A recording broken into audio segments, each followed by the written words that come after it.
Hi, hi, hi.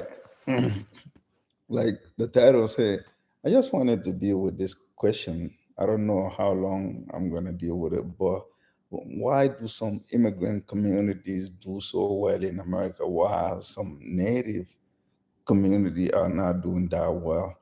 It's a debate. It's always a debate. I've seen a lot of people on YouTube, on Facebook deal with it.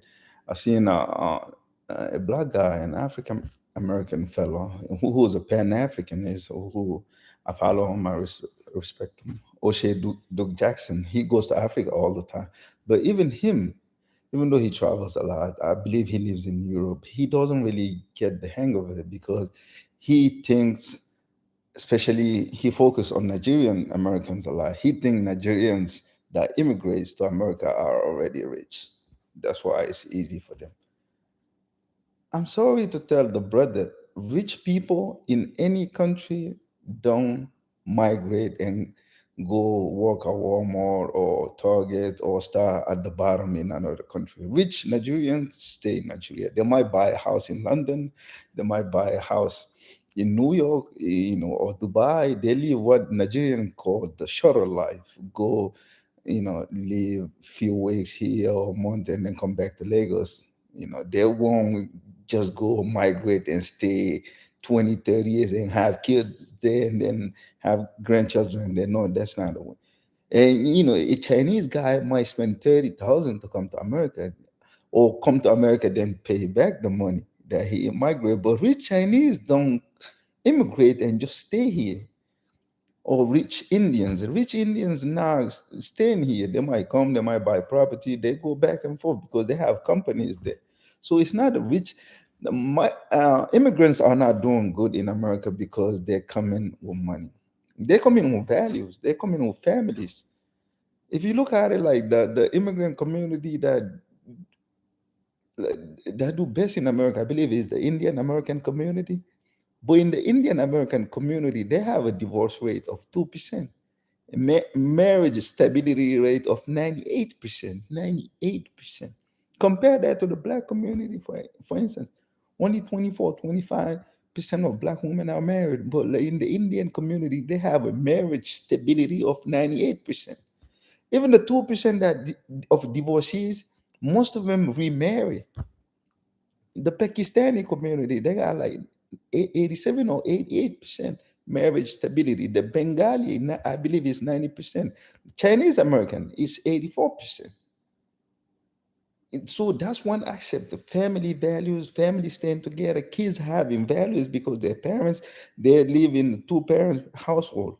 That's one way of seeing things. Another thing is work ethic. You see your parents working hard. You see your dad working hard. It doesn't matter if he's working in a at a Chinese food in a Chinese restaurant, like, or he's working at Walmart or Target. He does it like with passion. He does it strongly. Or he open up a store like a 99-cent store, and the kids learn entrepreneurship through their parents. You go to the laundromat to help your parents, or to the 99-cent store, or to the restaurant to help your parents on weekends, or even evening when you come out of school. So it's all about values, family, solidarity, and accountability. Most immigrants are very tough. And you have things like the tiger mom. They call Asian moms, especially Chinese moms, tiger mom. They own their kids. It's not like, oh yeah, you go do psychology if that's what you love. No, no, no, no. They have parameters, they have rules and regulations for their kids. They have expectation. They might not force you to go to accounting, to go to law, to go become a doctor, engineering, but like they have these few choices for you, and if you don't do that, your parents will be disappointed. It's not like, oh, you just go to college, do whatever you want, do what makes you happy. If you want to go take a sociology, that's fine. That's what makes you happy. That's who you are. It's all about you. It's not about me. No, no, no. The parents, they're gonna they're gonna chaperone your school choices. They're gonna make sure you take, you know, math, advanced math in high school. They're gonna make sure you take math. They're gonna make sure you go to engineering or you become a doctor. They're not letting anything. They're very intentional about their kids' education and what kind of education and what major you going for. And next step is what? Marriage. After education is marriage. And even before you finish education, your mother, father, they're already, in the Indian community, most marriages are arranged, but you see the marriage stability rate. So when people talk about, oh, these communities are doing good because they're coming to America, they're already rich, that's a lie. N- no rich people from other country is migrating to another country in mass. That never been the case in history. It's not a case now. They might live a shorter life.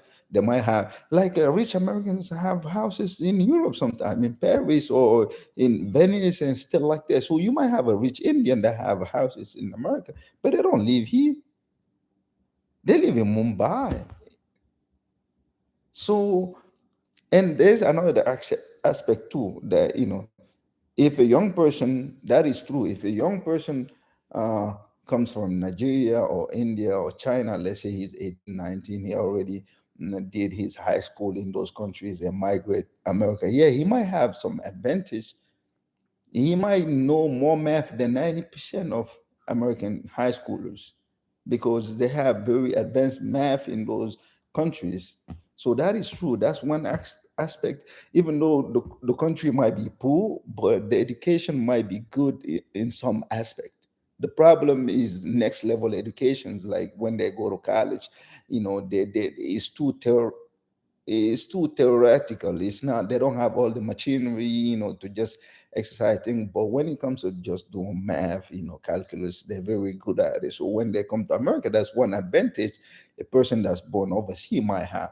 But now we're not even, we're talking about their kids, have first generation Indian American, second generation, now third generations are doing good. So, their culture is so bulletproof, it's even resisting to the influence of the American society. And they're doing good. The Indians they have a counterculture in America. It's a counterculture. 98% marriage stability. That's even the Caucasian community is so far from there. All the next communities next to the Indians are immigrants community. You have Pakistani, Bengali, Chinese. I don't have numbers for African immigrants like Nigerian, Ghanaian because they're in the stat they lump all black, all black people in the same category. But I'm sure, like even in the Nigerian community, uh, there'll be a big gap from Nigerian to let's say native white American or native black American or native Latino Americans. Nigerians will have way more marriage stability than those. So that counts. That helps immigrants a lot. Family values, tradition, working hard, not being soft on your kids, really parenting. Really parenting, not being your kids' best friend, being their parents, being dad, father, and mother, making sure your kids taking advanced math in high school or teaching them math in middle school. Make sure they're on point in math, in physics, in chemistry, in biology. Not just letting them do or what makes them happy. What the hell is there? What makes them happy? Everything should be intentional from the first day of school to when they're through K to 12, when they're ready to go to college, choosing college major, and then helping them navigate choosing their partners. That's why immigrant communities are strong.